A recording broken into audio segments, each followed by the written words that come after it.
Yo, welcome along to Through Pass. My name is Eric Njiru, and we're just a couple of days away from the Football Kenya Federation elections. And today, I've got a special guest with me. That is the immediate former FKF CEO and General Secretary, that is Barry Otieno, to talk to me and tell us about his candidature, because on December 7th, the delegates go to the polls, and he wants them to elect him as the next FKF president. Barry, welcome along to Through Pass. Thank you, Eric. Thank you for having me. I'm good to have you. You know, we've been looking for you guys. I mean, I'm Patikani.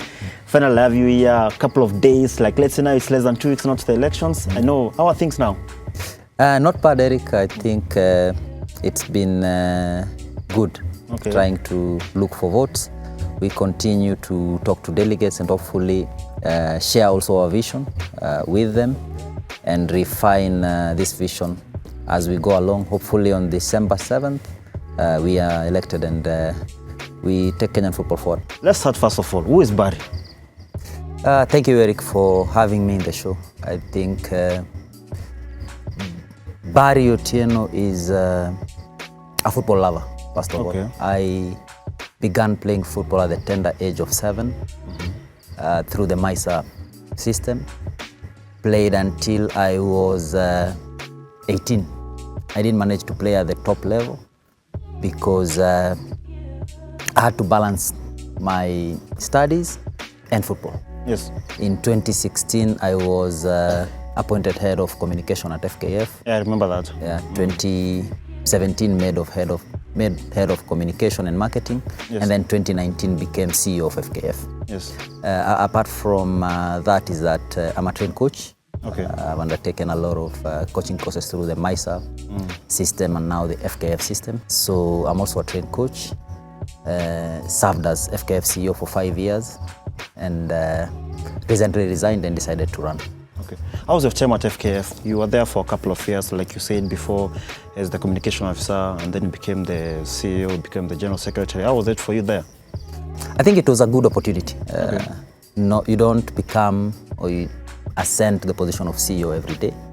I didn't know, but when I left, I was told that I'm the longest serving CEO that FKF has ever had. We set up a very excellent team that did a lot of good things. I'm happy that during my time, we qualified for AFCON. For AFCON, yeah, in Egypt. Both with the female team and the men's team. The men's team, yeah. I'm also happy that we qualified for the World Cup, the first World Cup ever that Kenya has ever participated in. And out of that, we have Mildred Cheche, who has been nominated by CAF as a nominee for Female Coach of the Year. And we also have Valerie, who has been nominated for Player of the Year. And these are our good times. We also did a lot of work on the pitch to develop football on the pitch. So we trained a lot of coaches, trained a lot of referees, and I'm happy that we also started a youth league. Okay. So I would say that my time as FKF gave me an opportunity to serve Kenyan football, but also an opportunity to learn the challenges that clubs and football administrators in Kenya face. Yeah. So tell me about your education. Like, you know, people know you from football. Obviously, you've told me that you've played football, you've managed the game now. You told me about the FKF. What about your education? Like, who are you? People want to know. You'll become the president of FKF, but they want to know your background as far as education is concerned. Most of the time, I don't talk about my educational background, but since you've asked, I went to school in Huruma State, where I was born, Valley Bridge Primary School. Did my KCPE, then as it was known. Then went to Pehil High School in South Nyanza and did my KCSE. After that, my family didn't have a lot of money. I grew up not as a privileged kid and had to do with what was there. Of course, my parents gave everything to ensure that I got good education. So after I did my KCSE, because we couldn't afford money to take me to university, I enrolled at KIMC and did a diploma in broadcast journalism. Yeah, that's how you got into communication. Yeah. Luckily enough, I was gonna go there, then I refused. It's okay. Luckily enough is that when I was done with college, immediately I got employed by government. Worked for government as an information officer for 9 years. A lot of people don't know this. For real? Yeah. That's where you came from when you came into FKF? Yeah. My first posting was in Garissa. So yeah, I stayed in Garissa for I think around 18 months, and then came back to Nairobi because now I was earning. So I took a loan, government loan, and went back to university. Okay. Went to Moi University and then studied communication and public relations. And then now eventually in 2016, when the position for the head of communication at FKF became available, I applied. Okay. Let's now get into the matter now, elections now. I think the big question that everyone wants to know now is, Barry, did you betray Nick? I've heard people say that, and it's surprising for me because I served for the federation, of course appointed by Nick, President Nick, for a period of 8 years, yes. and I've discussed that journey. 5 of those were at a very senior position at FKF, yeah. And when you serve, you also grow. So it reached a time where I felt that I needed to leave, and when I decided to leave, I was approached by a couple of delegates who told me, why not then run for the FKF presidency, because basically Nick was not eligible to run, and that's how I declared my candidacy. I would not say I betrayed him, because if you look back, we had our good times and our bad times at the federation, and I would say that one of our darkest moments was when the former Minister for Sports, Ambassador Amina Mohamed, disbanded the national FKF National Executive Committee. And when we came back, the letter from FIFA said that me and Doris should run the federation. And I believe that I stood with President Nick during his trying moments. Okay. Of course, he was accused of a lot of things and later cleared in court. And then when the federation was back in his hands and now he couldn't run, that's when I made the decision to run. So in terms of betrayal, I would not say I betrayed him. I'm happy and very grateful for the opportunity he gave me to serve. But people grow, and I believe that my time as CEO gave me insights on what needs to be done to ensure that Kenyan football goes to the next level. Well, you've mentioned that time during the suspension and during when the neck was disbanded. You know, I've seen you guys like together going to court, I mean, trying to get the ban lifted. How was your relationship with Nick when you were working for FKF and also as a person? Our relationship was good. I mean, he was my boss, then he became a friend. Okay. But then relationships also evolve. And sometimes relationships also, there's a cycle to relationships. So my relationship was good. At the moment, I can't say that it's that good, because since I resigned from FKF, we've not spoken. We spoke a few days after I left. There are things that I didn't agree with, but is the FKF president. And if someone is the boss and there are things you don't agree with, not that they are bad, but as a matter of maybe principle or thinking, then the best thing to do is to resign. And that's why I resigned and decided that maybe I should offer myself as a candidate for the FKF presidency, and then maybe run. Inshallah, if I win, then maybe I'm able to implement a few things that I need or I feel should be implemented. You know, Barry, just like football, politics is a game. And you know, when I saw your news first, like when you announced you're going to resign and you're going to vie, I was like, me and other people, there's an allegation that you're a project of Nick. What do you make of those allegations? Because my opinion is that you've been working together for quite some time now, and we've just come to the election, and then you decide, I'm gonna vie. Well, to a lot of people, it looks like you are part of the project, you know? And like I've told you, it's like football, it's a game. Yeah, Jiro, I think it's a good question. It's outright, I'm not Nick's project. I believe the project now is Doris, and that's why they are running with Doris. It's official now. It's official. Yeah. It's also official that I formally left my position as CEO and decided to run. Yeah. And since then, as I mentioned, we haven't spoken. So there is that assumption because of my association with him in the past that maybe he told me to run, but it doesn't make sense, because then if he was fronting me, it not make sense for him to run also with Doris. So I'm doing this based on my experience as GS for 5 years. I'm doing this based on the engagement that I've had with not only club officials but also branch officials. And I'm doing this because of the gaps that I've seen in terms of football development beyond the pitch. We didn't just coin that to look stylish. A lot of work has been done to develop football within the pitch, but we feel that for football to be truly commercialized and fully commercialized, a lot needs to be done beyond the pitch to capacity build our people to understand strategic planning, to understand sports law, to understand commercialization of football assets, but also to engage clubs more in the professionalization and management of the league, so that we have a federation that does not make rules and regulations for clubs, but sits down with clubs to make rules and regulations for the league. Yeah. And another thing is to provide a clear pathway for our youth. Eric, I have, my firstborn is 10 years, and I have a 5-year-old who really loves football. We need to have a clear pathway for him, sitting in my sitting room, give him a pathway on how he can turn pro and eventually maybe earn a living out of football. And then the other one is the empowerment of FKF branches.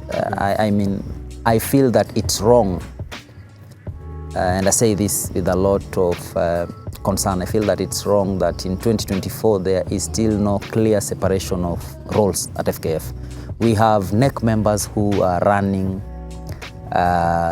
Division 2 and regional leagues. I'm giving this as an example.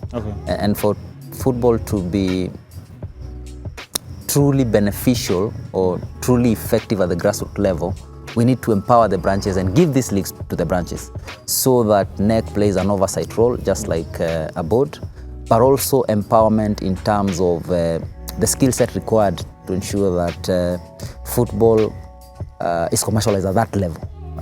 So there are a lot of things that we feel should be done, especially to bring FKF branches at a level where they can actively and meaningfully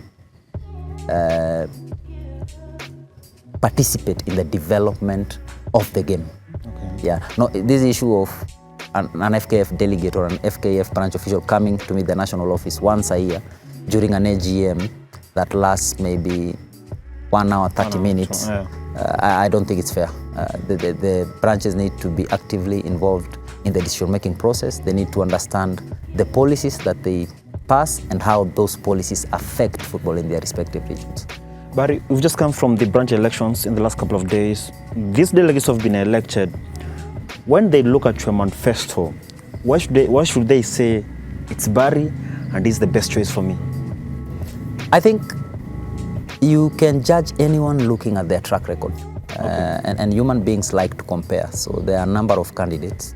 I don't want to go into detail discussing these candidates because they are known. But I began playing football at the age of 7. I've worked in or around football all my life. I've been at FKF for 8 years. 5 of these at senior role, CEO role.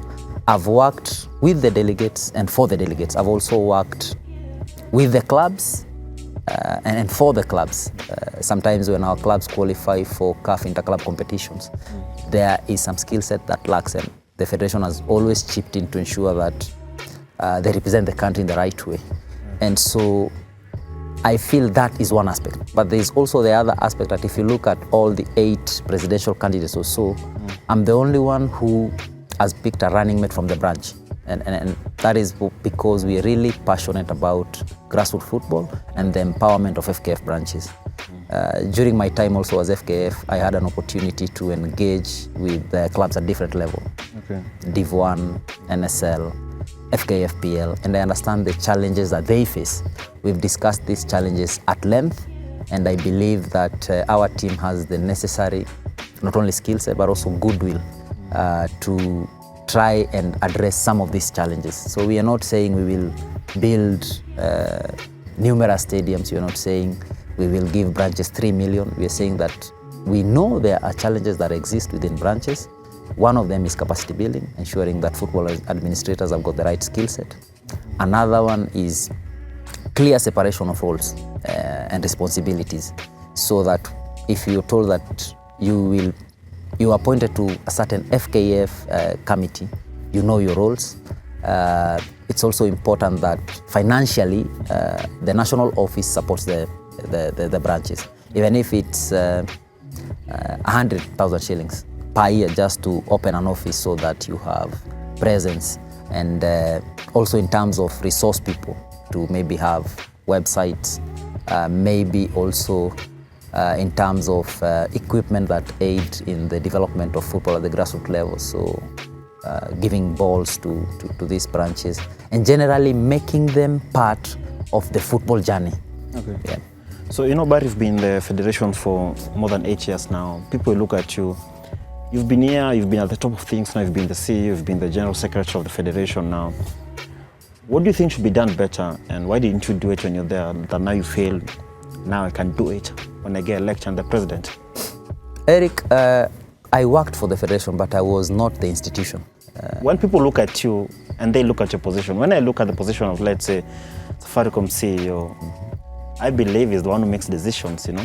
Everyone believes that. Yeah, operational decisions I used to make. Okay. And of course, I doubled up also as the head of marketing for the federation, again, because of lack of people with the right skill set.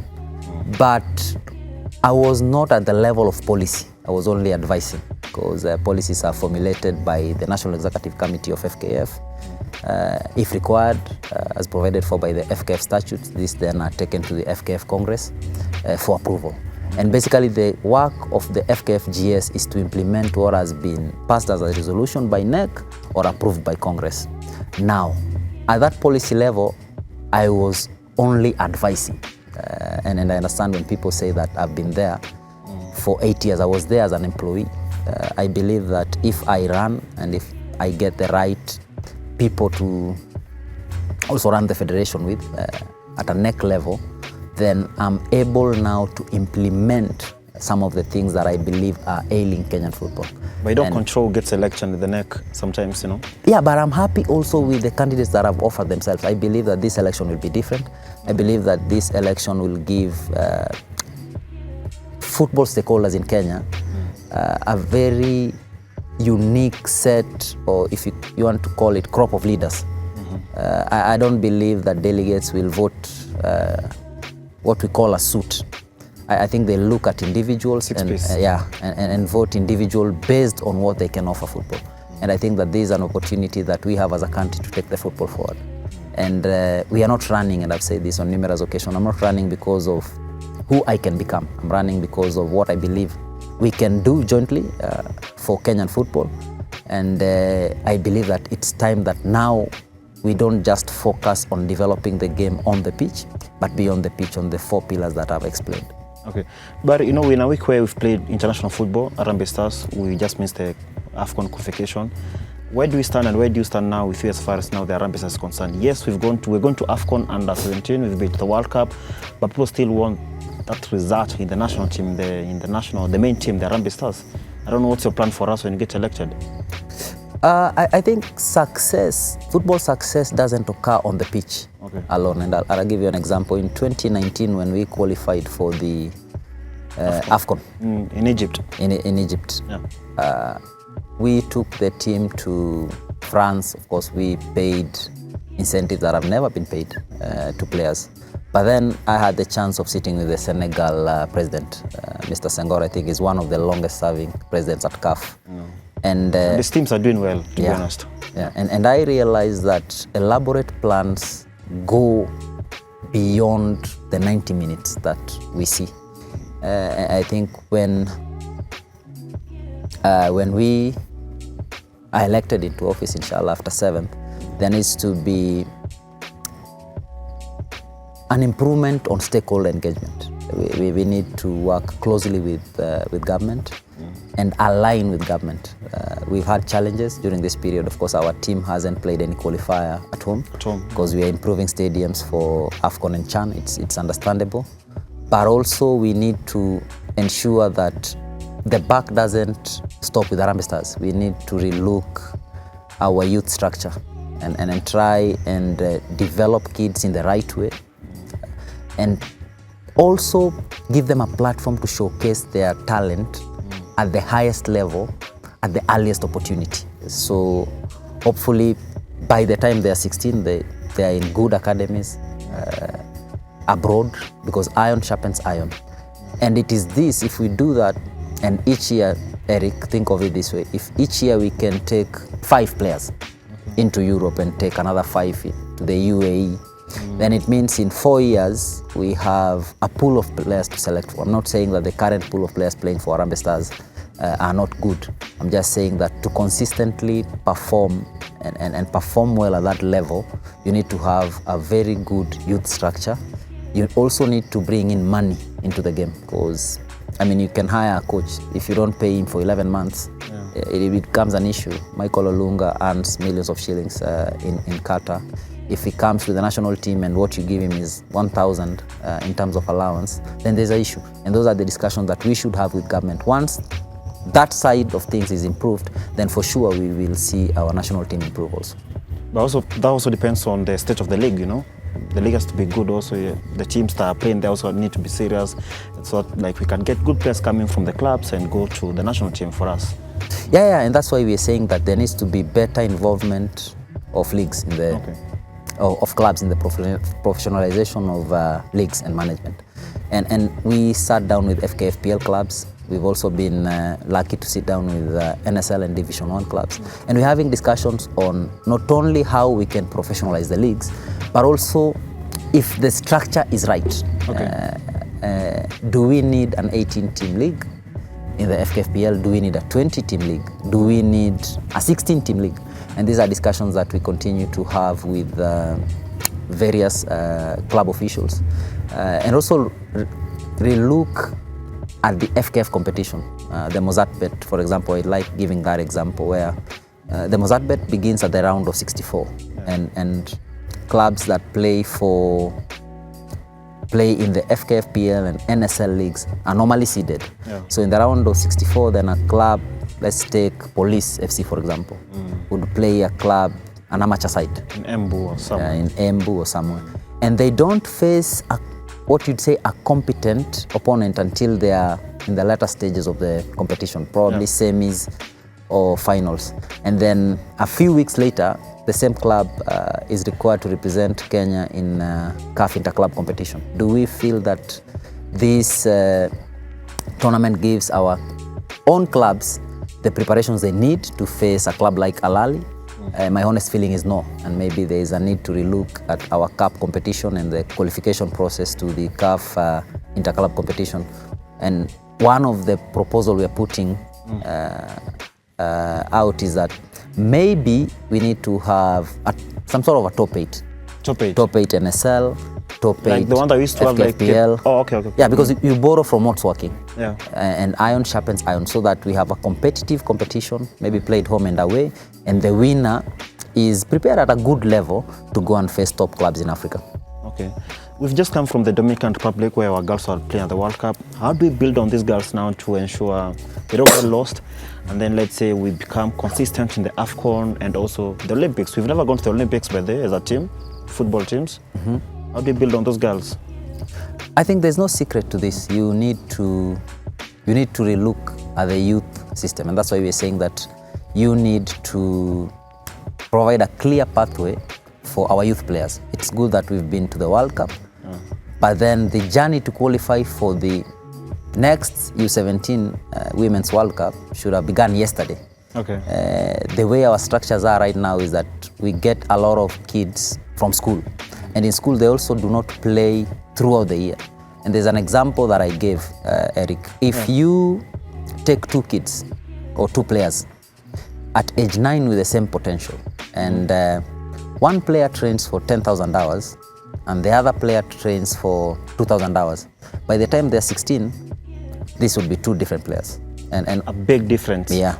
And most importantly also is that if you take 2 players with the same potential, they both do 10,000 hours. One is handled by an unqualified coach, and another one is handled by a qualified coach. At 16, again, big difference. Big in terms of quality, yeah. So what we should ask ourselves is, where are these players, and how can we ensure that they are handled well and clock the required number of hours to enable them to turn professional? These players are in school, and that's why before I left the federation, through the assistance of FIFA, we introduced the FIFA Football for Schools program, where basically we give out football to schools, equipment, and train teachers so that during PE, a teacher can also train kids. The development of that is to ensure that apart from these kids playing and being trained by teachers, there's a league for them.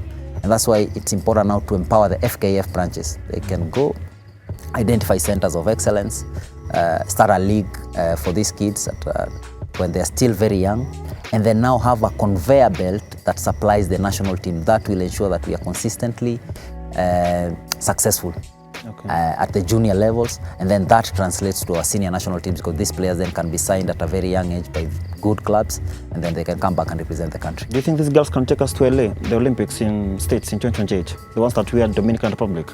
Jiru, that's a trick question, because what I've learned over time is that people do not rise to the level of their goals. They fall to the level of their systems. And yes, I would say we need to qualify for the Olympics, but do we have the right systems to ensure that that is done? Do we have academies? Are our people trained well? What are we doing with incentives to ensure that if you have a young daughter who aspires to be a footballer, is that sport lucrative to make parents to support their young girls to come and play? And that's why we are saying that it's really important that now, apart from just the empty rhetoric of we will bring sponsors, we will build stadiums, we need to build our people. We need to put these structures in place so that football develops beyond the pitch. Once we achieve that, then we get the numbers in, we get the interest in, then we can now say for sure that looking at what we have done, we can consistently qualify not only for the Olympics, but all major tournaments. Yeah. So it is still work in process. I want us to qualify, but we need to, that's a goal. We need now to relook at our structures and the processes that we have in place. Let's go back to the politics now. Someone's told me, or I've heard people saying that there's a thing like voter bribery, there's also intimidation of delegates. Have you heard of that? Have your people experienced that? I don't know what you mean by my people. When you're voters, everyone has, like, let's say they're voters, where you get your numbers from. No, I think what I can say authoritatively is that there are candidates that think that FKF delegates are stupid. And there are candidates that think that intimidation will win them this election. Now, I belong to the school of thought that says that over the 8 years that I've been at FKF, football delegates have grown in thinking and in decision making.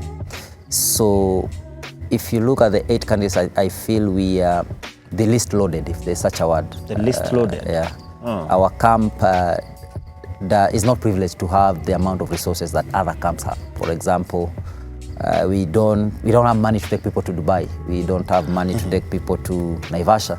But we believe that we are the most suitable because of the plan that we want to implement when elected. So yes, intimidation, I've personally faced intimidation with my running mate. How do you deal with it, like right now? I mean, again, you're a couple of days now to the election, you know? Njiru, nothing, it takes a rough sea to build a great captain. So we view it as part of the process. We don't view it as a hindrance. Football has got individuals who come from different cultures. It's really diversified, hold different beliefs. So there are people who believe that if they give money, they will be voted for. There are people who believe that maybe because they're in power, they can intimidate. I can tell you that if you don't vote for me, you will suffer for the next 4 years. We believe that we mean well for Kenyan football. We have a vision that is practical, that is achievable, yes, and that touch to the core of what's ailing Kenyan football. So yeah, it's there, and I view it as part of politics. I don't spend most of the time elaborating on it or thinking about it. Do you trust the whole electoral process now? Like, I mean, you are the one who unveiled the electoral board the other day in Nairobi. Do you trust now the way the process is ongoing now? There's something I need to correct. I never unveiled the board. I saw you. I was with you. Yeah. I was in the press conference. The board was passed by the FKF Congress. Ah, okay. And the chair of the Congress was the FKF President, Nick Mwendo. Yes. As GS, of course, as part of my responsibility, I was directed by my boss. It was your job? Yeah, to go and show Kenyans the faces of the people that have been passed by the FKF Congress. So basically what I told Kenyans was that these are the members who were passed by Congress. Some people have used it politically to try and insinuate that the process is not fair, since I was the one that yeah, I saw on Twitter, guys were asking, how come Barry is the one who unveiled this body and then it's now going to vie? No, yeah, so I didn't unveil the board. The board was passed by the FKF Congress, the chair of Congress, as provided for by the FKF statute, the FKF president. I simply showed Kenyans that these are the members of the board who are passed by Congress. Your question regarding the electoral process, I think so far I'm happy. Okay. I think we've not had any major issues. The intimidation, of course, sometimes comes from people who feel that they're in authority and have power. But I believe in the board, I believe in the integrity of the 4 gentlemen and the lady that were appointed by members of FKF, and hopefully they can carry on the good work and see through the national election on December 7th. How different is it for you now from being the CEO who is, let's say, running the office and now campaigning, where you're no longer in office now, you want to go back to the office now as the president? How different is it now? It's been now like 3 or 4 weeks for you since you resigned? Yeah, maybe slightly over a month. Oh, yeah. And it's a learning moment also for me, because I'm not a politician. I've never you're doing politics now in the last couple of weeks. Yeah, but I've never run for any political office. This is the first one. And we offered our candidature with Lucy simply because we believe that we have something to offer. Of course, it's different from being CEO. I left a lot of privileges, but I think that I did that for a good cause, so that I can, using the experience that I've had in the Federation for the last 8 years, I can try and take Kenyan football to the next level. I think, and I would like to mention this, is that no one told me that leadership is that lonely. You spend most of the time alone and trying to think. It's also out of my comfort zone. So even though we are trying to achieve something for Kenyan football, I'm also trying to adapt to the new role. Barry, as we come to the end of the interview, what's your dream for Kenyan football? Because a lot of fans, some of them seem to be frustrated, others are hopeful, others feel we're in the right direction. Everyone's got their own opinion, which they're entitled to. What is your dream for this Kenyan football and for that junior player, that guy who's in primary school right now who wants to be the next Olunga, the next Oliech, the next Victor Wanyama? I think I want to live and say that I did something that changed the lives of thousands or millions of Kenyans who depend on football. And I believe that we need to change this or achieve this in 4 different ways. So I'll give you a short story. Okay. Most of the people who play football are either born somewhere in a rural area or in a slum. Best case example is me. I was born in Huruma Estate. Yeah. And you play football because it's as if you just play it by default. These kids lack a lot of things. They do not have, for example, PlayStations, no phones. So the only thing you learn how to do when you at a young age is to play football. Kick a ball, yeah. And if you're in the rural areas, maybe you send out to look after your parents' cows. And as they graze, the only thing you can do is kick a ball of whatever nature. Yes.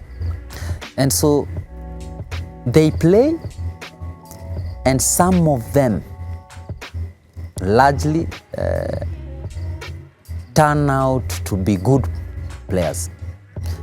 But then no one tells them that football, the journey or the career of a football player is really short, because if you are 30 and you're a football player, people say you're old. You're done. Yeah. So you transition from being an amateur to a professional footballer, and then 30, you retire. And you turn into football administration.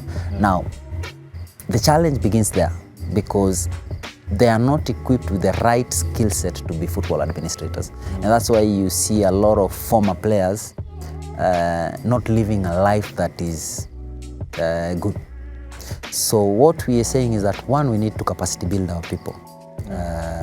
We need to empower them. We need to ensure that by the time they are retiring and becoming football administrators, for those who have not, and those who are football administrators at the moment, is that we empower them to understand football administration.